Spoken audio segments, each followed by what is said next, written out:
The winds of war are once again circling the Middle East. But this time the stakes are dangerously high. A long-standing cold conflict between two powerful regional rivals, Iran and Israel, is moving steadily toward a point of no return. What was once a battle of ideology and influence has now turned into open confrontation, covert attacks, drone warfare, and digital sabotage. With every passing day, the chance of a full-blown war grows more real. But this isn't just a story of two countries at odds. It's a complex web of history, religion, power, nuclear ambitions, proxy armies, and a global community walking on eggshells. In this video, we explore how this conflict began, how it has evolved, what might trigger an open war, and what a regional or even global conflict would look like in 2025. To understand how we got here, we must go back several decades to a time when Iran and Israel weren't enemies, but strategic allies. Before 1979, Iran under the Shah maintained strong military and economic ties with Israel. But everything changed after the Islamic Revolution. When Ayatollah Khomeini came to power, Iran's foreign policy shifted drastically. The new theocratic leadership declared Israel to be an illegitimate state, calling for its destruction. This wasn't just political rhetoric. It became a central pillar of Iran's ideological identity. From that point forward, Iran began building alliances and arming groups opposed to Israel's existence. Chief among them was Hezbollah, the Lebanese militia and political party that Iran helped form in the 1980s. Over the years, Iran expanded its reach by supporting Hamas in Gaza, Shiite militias in Iraq, the Assad regime in Syria, and the Houthis in Yemen. These groups serve a dual purpose, expanding Iran's influence and putting pressure on Israel from all directions. Meanwhile, Israel viewed Iran's actions with increasing alarm. The threat wasn't just military, it was existential. The fear of a nuclear Iran began to dominate Israeli defense policy. Starting in the early 2000s, Israel launched a series of covert operations targeting Iranian scientists and nuclear facilities. Stuxnet, the world's first cyber weapon, reportedly created by Israel and the US, damaged Iran's uranium enrichment program in 2010. Since then, dozens of assassinations, explosions, and cyber attacks have taken place, all part of what many now call the shadow war. In 2023 and 2024, that shadow war became harder to ignore. In Syria, Israeli jets regularly bombed Iranian supply lines and weapons depots. In Iraq, mysterious explosions rocked pro-Iranian militia bases. In Tehran, nuclear scientists continued to die under suspicious circumstances. Iran responded with drone and missile attacks on Israeli-linked ships and cyber attacks targeting water and power infrastructure inside Israel. The tit-for-tat escalated steadily, with both sides denying involvement in actions that were plainly obvious. But why now? Why is this Cold War threatening to become a hot one? The answer lies in a mix of regional shifts and political timing. The Abraham Accords brought Israel closer to many Arab states, especially the UAE and Bahrain, nations that Iran sees as adversaries.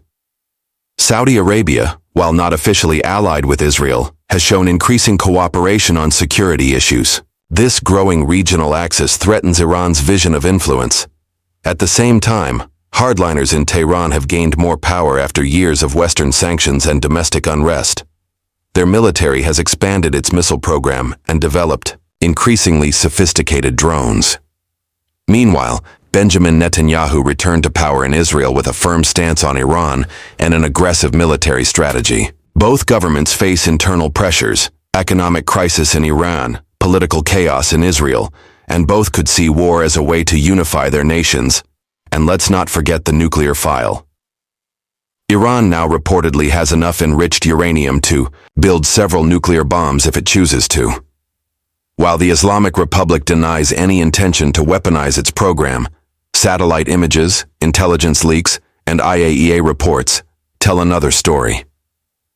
Israel has long maintained that it will never allow Iran to become a nuclear power, and that it will act alone if necessary. This red line, if crossed, could lead to a preemptive Israeli strike, one that would certainly trigger a massive regional war.